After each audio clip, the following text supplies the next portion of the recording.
Bonjour à toutes et à tous, bienvenue dans l'école du futur. Je suis ravie de vous retrouver. Au sommaire de cette émission, on ouvre avec notre focus.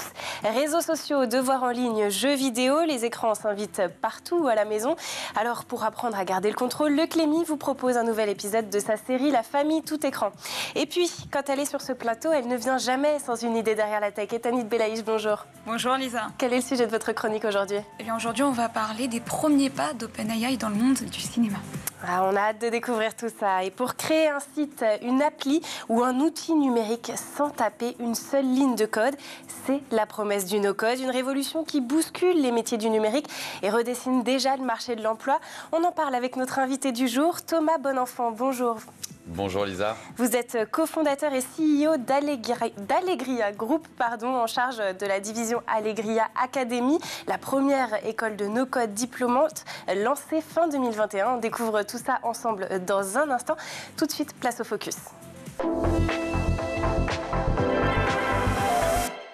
Focus aujourd'hui sur une utilisation saine et maîtrisée du numérique dans les foyers avec le Clémy et sa série La famille tout écran. On se retrouve tout de suite après votre nouvel épisode.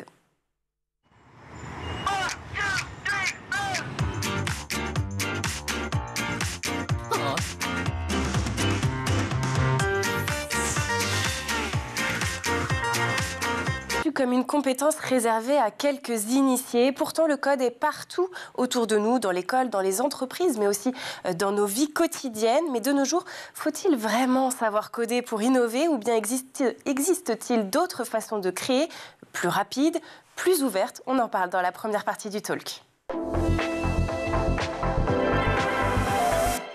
Et pour m'accompagner en plateau aujourd'hui, Thomas Bonenfant, CEO et cofondateur d'Allegria. Je le disais, vous êtes aussi en charge d'Allegria Academy, la première école no-code diplômante, lancée maintenant il y a un petit peu plus de 3 ans. Alors, pour commencer simplement, pour ceux qui ne seraient justement pas initiés au code, qu'est-ce qu'on appelle le no-code ?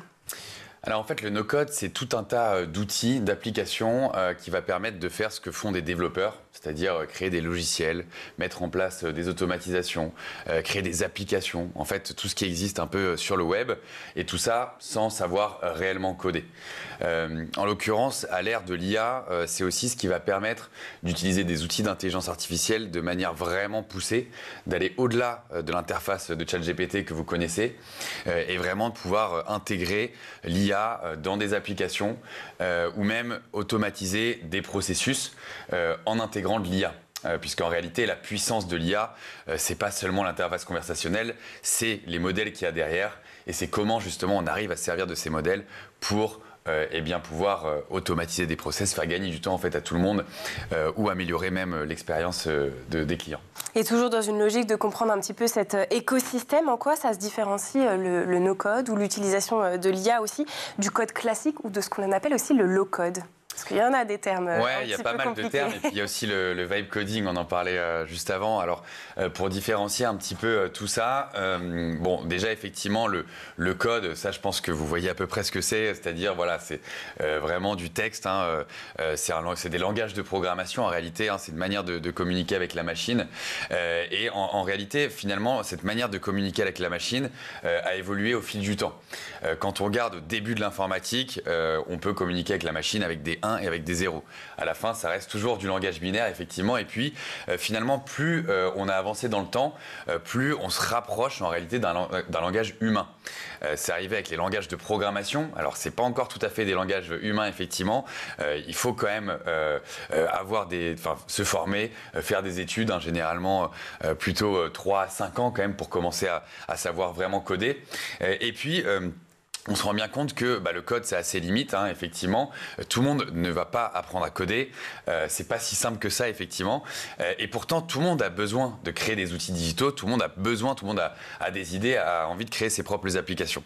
C'est pour ça qu'on a évolué finalement vers un monde où, en réalité, c'est de plus en plus facile de communiquer avec la machine et donc de créer ses applications.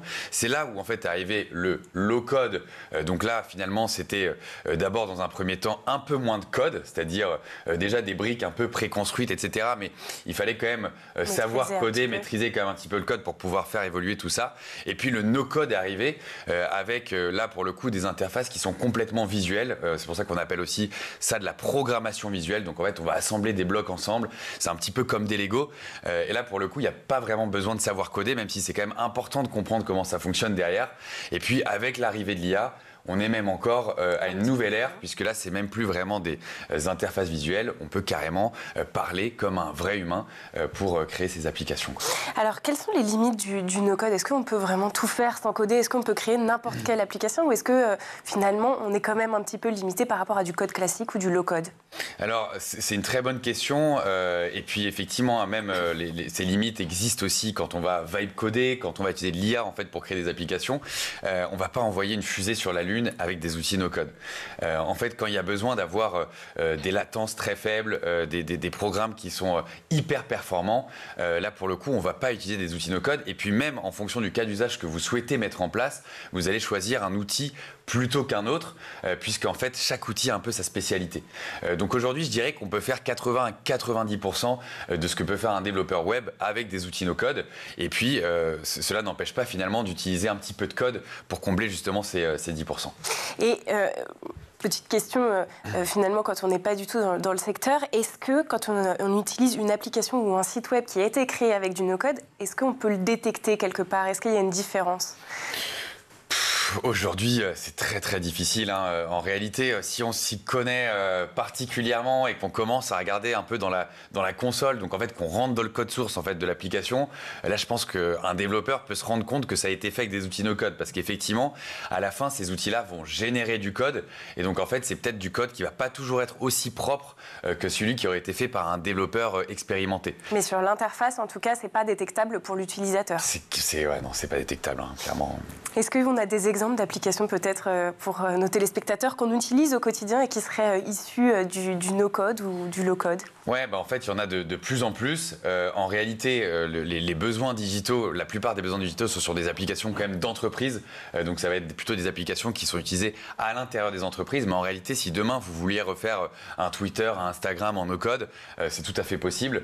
Et en fait, voilà, on voit que c'est des choses qui arrivent de plus en plus fréquemment maintenant. Ouais.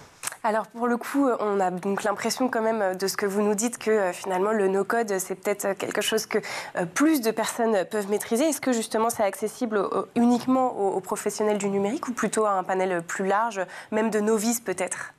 C'est vraiment l'objectif. Et encore une fois, on parle de no-code, mais j'aimerais aussi mettre l'IA, le vibe coding, etc. un peu dans le même panier, dans le sens où l'objectif de ces outils-là, c'est finalement de redonner un peu le pouvoir au métier. C'est-à-dire qu'aujourd'hui, vous êtes en entreprise, vous utilisez des fichiers Excel, c'est top, mais au bout d'un moment, ça a quand même certaines limites. Et en fait, quand vous avez besoin d'aller plus loin, il y a parfois une certaine autocensure, parce qu'en fait, vous n'allez pas voir le service IT, vous savez très bien que vous allez demander quelque chose, ça va prendre 6 mois à sortir. Au final, ça ne correspondra même plus à ce que vous avez besoin au moment T. Donc en fait, l'objectif de ces outils, c'est justement de permettre à tout le monde de pouvoir créer ses propres applications. Et là, je parlais vraiment des usages en entreprise, mais c'est aussi vrai quand on veut lancer sa boîte. Aujourd'hui, il y a de plus en plus de monde. Je crois que c'est 60% aujourd'hui des étudiants en école de commerce qui veulent lancer leur entreprise. À l'époque, il fallait du capital, il fallait aller voir même des fonds de venture capital, etc. Aujourd'hui, c'est certes encore un petit peu le cas, mais en fait, on peut arriver beaucoup plus vite à créer son produit sans avoir aucune compétence technique. Évidemment, c'est quand même bien de se former et c'est justement pour ça qu'on est là. Et voilà, ça permet vraiment de pouvoir commencer à générer ses premiers revenus quand on lance une boîte sans avoir forcément besoin d'investir beaucoup, quoi. Alors, question volontairement provocante. Certains estiment que former au no-code, c'est aussi appauvrir le vivier de développeurs. Pensez-vous que demain, on ne fera plus du tout appel aux développeurs dans un futur proche au profit justement de profils un petit peu plus versatiles qui sont formés au no-code ou au low-code? Je pense que c'est une très bonne question dans le sens où finalement tous les métiers sont amenés à évoluer à l'heure du no-code, à l'heure de l'IA aussi. On le voit, les développeurs aujourd'hui ils utilisent d'ailleurs beaucoup d'outils d'IA, des outils comme Cursor par exemple qui vont leur permettre de créer des applications beaucoup plus rapidement. Donc en fait, le métier de développeur évolue. Les développeurs en réalité ils n'ont pas forcément vocation à créer des simples sites web ou des applications je dirais basiques. Eux ce qu'ils ont envie de faire en réalité c'est vraiment de créer des applications complexes. En fait là ils ont vraiment vraiment de la valeur ajoutée, c'est quand il va vraiment y avoir besoin de coder. Par exemple, pour créer des modèles d'intelligence artificielle, on ne peut pas le faire en no-code non plus. Il y aura toujours besoin de développeurs, notamment même pour créer ces outils no-code aussi, et pour les maintenir, pour les faire évoluer. On est dans une pénurie vraiment de développeurs. De toute façon, il y a un besoin qui est largement supérieur à l'offre qu'il y a aujourd'hui.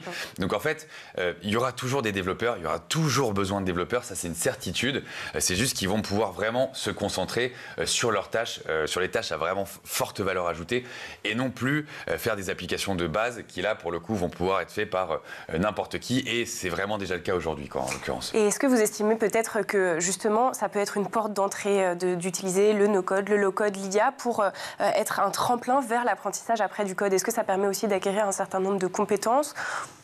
Très bonne question là aussi, c'est vrai qu'on le voit, en fait on le voit beaucoup, donc en l'occurrence chez nous la porte d'entrée c'est bien évidemment le no-code et ces outils-là, mais en fait nous on va vraiment former sur les principes qu'il y a derrière tout ça. En fait c'est des principes qui sont des principes de programmation qui derrière vont s'appliquer aussi au code, et en réalité lorsque les étudiants rentrent par cette porte-là qui va peut-être être un peu moins dure à prendre en main au début, que voilà vraiment tout de suite se mettre dans le code, ça peut leur donner envie d'aller plus loin. Et effectivement, on a vu pas mal de nos étudiants qui derrière, bon alors soit ils se plaisent très bien dans ce qu'ils font, etc. Soit en fait à certains moments ils ont envie d'aller un peu plus loin. Ça attise la curiosité. Et ouais, ça attise complètement la curiosité. Et donc là en fait ils vont pouvoir commencer à maîtriser des langages de programmation et donc à faire du low-code et à vraiment devenir des vrais développeurs, quoi. Bon, et justement cette formation que vous proposez, enfin ces formations, on va en parler dans la deuxième partie de l'émission. Mais pour l'instant il est temps de prendre une petite pause, et pour le faire, pardon, je vous propose de faire un petit tour du côté de la planète tech.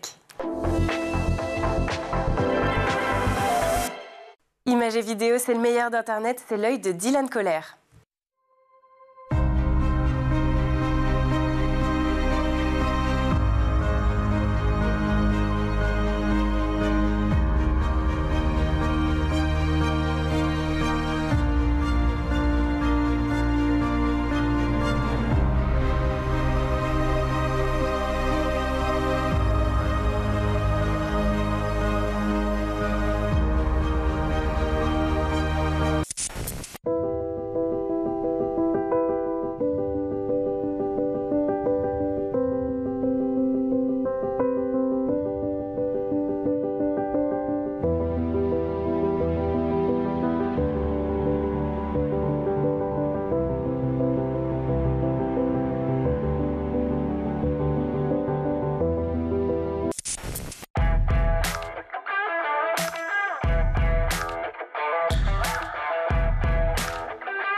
Et nous voilà de retour sur le plateau de l'École du Futur, toujours en compagnie de mon invité Thomas Bonenfant, CEO et cofondateur d'Allegria.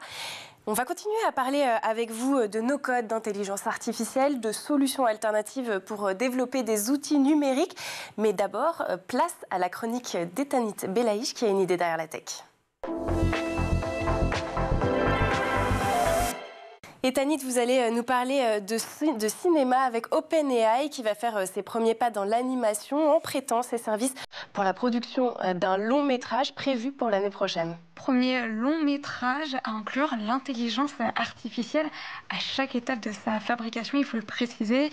OpenAI qui a annoncé le démarrage du projet intitulé Critters début septembre. Si des dessinateurs travaillent déjà sur les croquis, elle l'affirme à l'origine de ChatGPT, mais ces outils de génération d'images et de vidéos à disposition de l'équipe de production, parmi lesquels DALL-E ou encore Sora, de quoi donner vie aux esquisses, et puis les sociétés de production derrière le dessin animé promettent tout de même d'avoir de véritables voix humaines pour le doublage. Les castings doivent d'ailleurs commencer dans les prochaines semaines. Le scénario a quant à lui été imaginé par une équipe de scénaristes qui a en partie travaillé sur le film d'animation Paddington au Pérou. C'était en début d'année. Alors, est-ce qu'on doit s'attendre à quelque chose du même acabit que Paddington ? Alors, pas du tout, niveau animation. Le film, dont une première projection est envisagée en marge du prochain festival de Cannes, donc en mai 2026, devrait s'inspirer d'un court-métrage du même nom sorti il y a 2 ans. Pour vous la faire courte, la version courte de Critters racontait les péripéties de créatures assez étonnantes dans une forêt. Dans les rôles principaux, une araignée toute velue, rouge et très expressive, et des espèces de monstres avec des cornes et des poils longs. Vous les voyez à l'écran, on pourrait les croire tirés du film Monstres et compagnie de Pixar, sorti il y a quasi un quart de siècle. Mais non, son réalisateur a tout simplement dessiné ces personnages dans l'intention de leur donner vie avec les générateurs d'images DALL-E. C'est d'ailleurs grâce à son œuvre que Chad Nelson a été repéré par OpenAI, puis recruté comme spécialiste créatif. En gros, il est celui qui doit faire connaître les outils de la société auprès des artistes. Critters, version longue cette fois, devrait prendre 9 mois de travail. Écoutez bien, 30 millions de dollars. C'est 10 fois moins que pour Elio, la dernière super production des studios Pixar. Et je ne vous parle même pas des années économisées avec un tel projet. Des économies réalisées et des envies créatives aussi boostées par une nouvelle plateforme américaine, Showrunner, qui permet de créer sa propre série avec l'IA. Imaginez Lisa devenir l'héroïne de votre propre show. C'est un peu ce que propose cette entreprise de streaming qui n'est pour l'instant disponible malheureusement qu'aux États-Unis après un lancement fin juillet. Est-ce qu'on peut dire que Showrunner est un Netflix boosté à l'IA finalement ? C'est à peu près ça. L'idée en gros c'est de permettre aux utilisateurs de la plateforme de générer leur propre film ou série en quelques minutes sur la base d'un prompt. Par exemple, on peut créer une sitcom digne de The Big Bang Theory, mais où les acteurs sont remplacés par l'équipe de School TV. Ça donne envie. Hein. Mais attention, je vous arrête tout de suite. Pour l'instant, Showrunner se focalise sur les dessins animés parce qu'ils sont plus simples à faire. Regardez justement l'affiche d'une de leurs séries générées. Je vous partage quand même le dernier objectif assez fou que s'est fixé à l'entreprise, celui de reconstituer les 43 minutes détruites d'un film d'Orson Welles, La splendeur des Amberson, imaginé en 1942, un petit bout de temps, minutes disparues car elles n'avaient pas plu au studio derrière la production. Et pour ce faire, des techniques traditionnelles et de l'intelligence artificielle vont être mixées. Certaines séquences seront tournées avec des acteurs, puis retravaillées avec l'IA pour faire apparaître les visages des comédiens originels. À noter que ce projet devrait servir à des fins académiques, selon le service de streaming qui orchestre la reconstruction des séquences perdues. Bref, entre Critters et Showrunner, on dirait que l'IA est devenu le nouvel assistant réalisateur de tout Hollywood. Encore 1 ou 2 films comme ça et on demandera peut-être un César du meilleur espoir au numérique. Merci beaucoup Tanit Belaïch pour cette chronique. J'imagine que vous reviendrez nous en parler. On reste ensemble puisqu'il est temps de lancer la seconde partie du talk. Toujours en compagnie de mon invité Thomas Bonenfant, cofondateur d'Allegria et en charge d'Allegria Academy, école de no-code diplômante. On parlait donc en première partie un petit peu des bases du no-code, du low-code, de l'IA. Comment justement le no-code peut-il transformer les métiers existants ?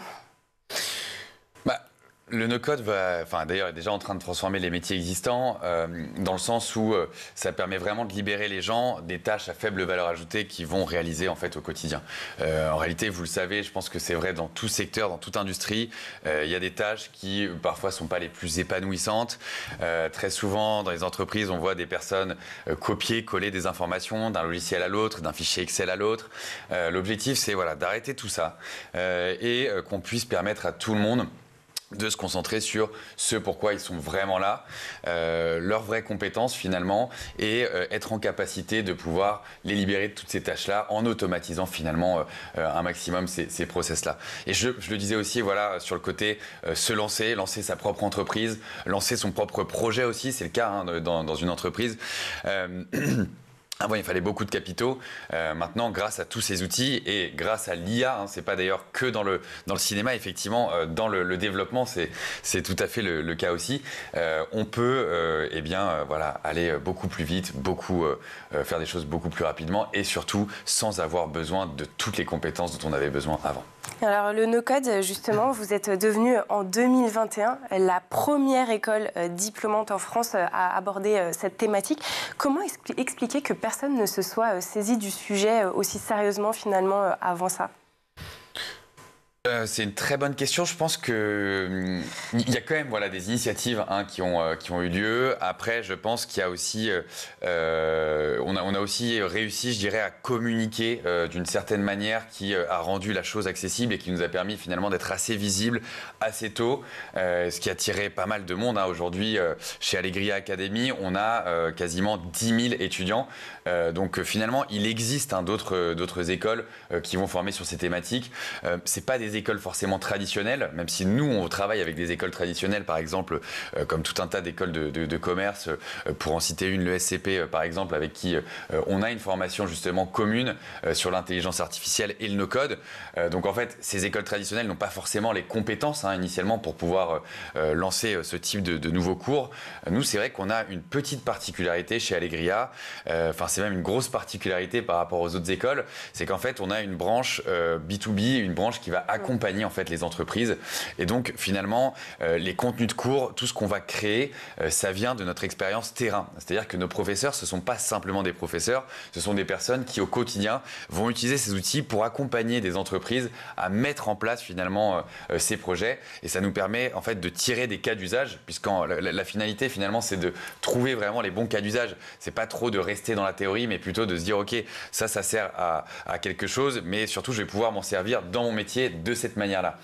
Et justement, le fait d'avoir tous nos professeurs qui derrière sont des vrais praticiens au quotidien, eh bien ça va nous permettre vraiment de créer des contenus qui vont vraiment se différencier des autres, je dirais, organismes de formation, mais au-delà de ça, c'est ce qui nous permet d'avoir vraiment les compétences pour former sur ces outils. Alors, quelque part, vous avez un petit peu devancé ma prochaine question, c'était de savoir à quel public s'adressent justement vos formations. Est-ce que ce sont plutôt des étudiants, des actifs en reconversion ou des entreprises justement qui veulent gagner en autonomie ?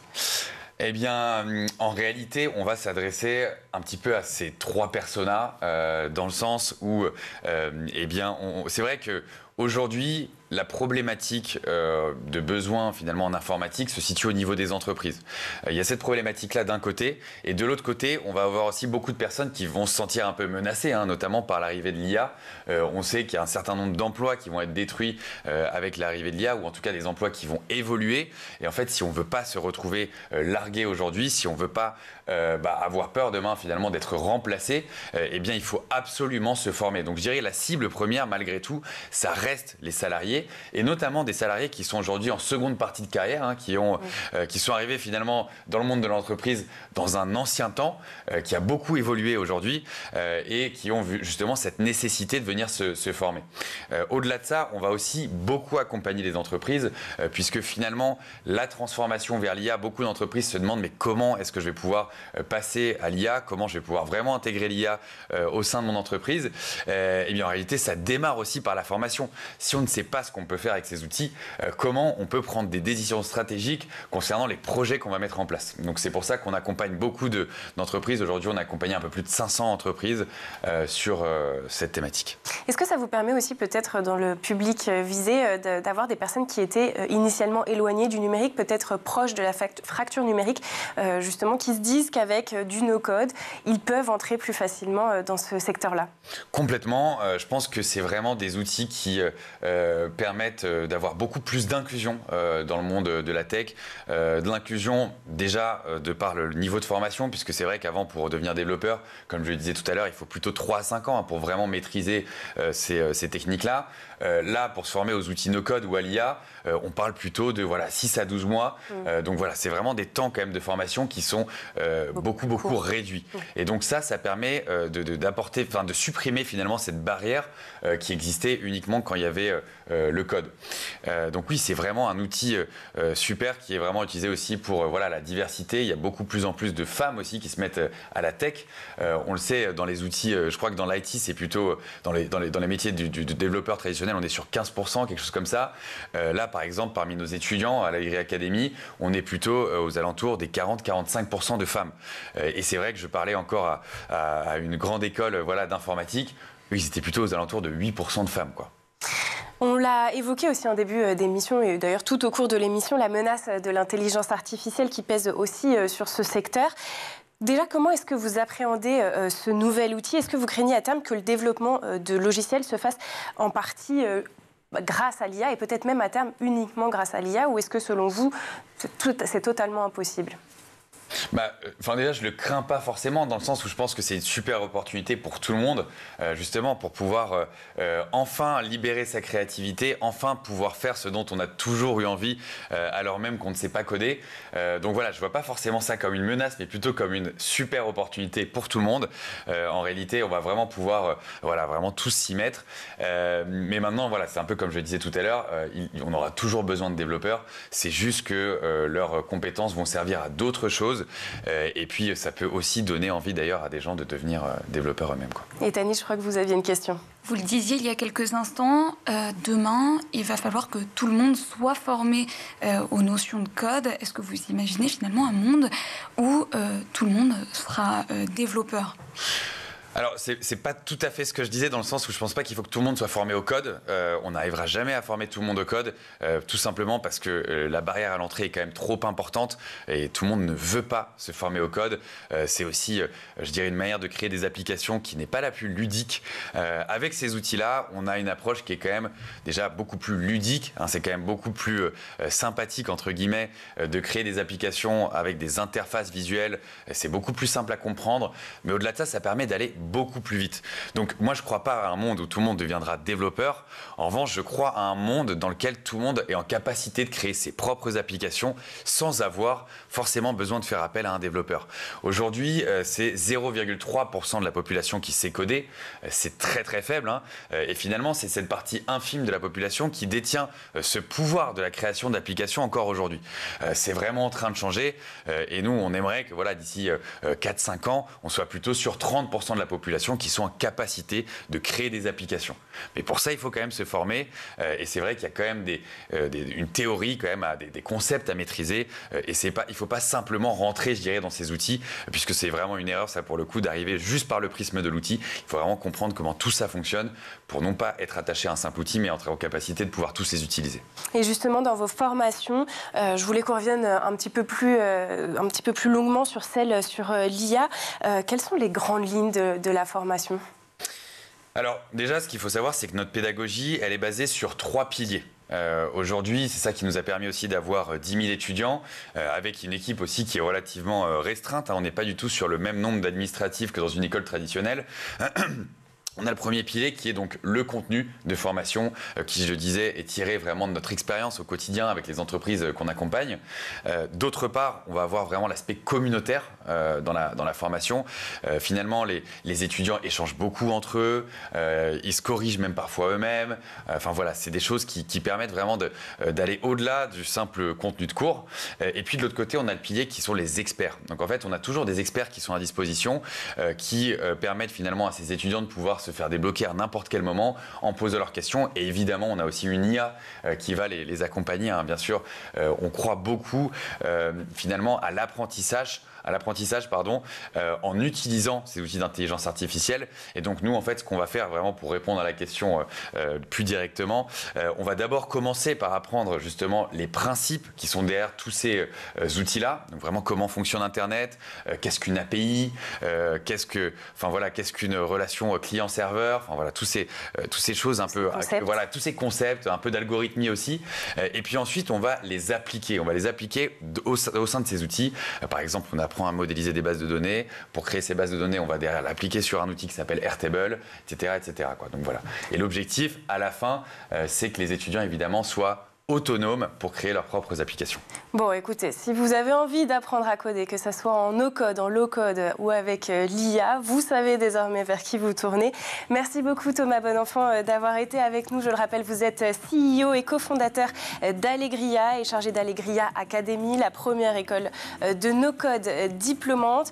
Merci d'avoir été avec nous sur ce plateau. Merci aussi à Etanit Belaïch pour ses chroniques. Merci également à Édouard Deniot et à toutes les équipes en régie d'avoir produit cette émission. Merci surtout à vous de nous avoir suivis. On se retrouve dès demain à 12h30 sur School TV. Merci.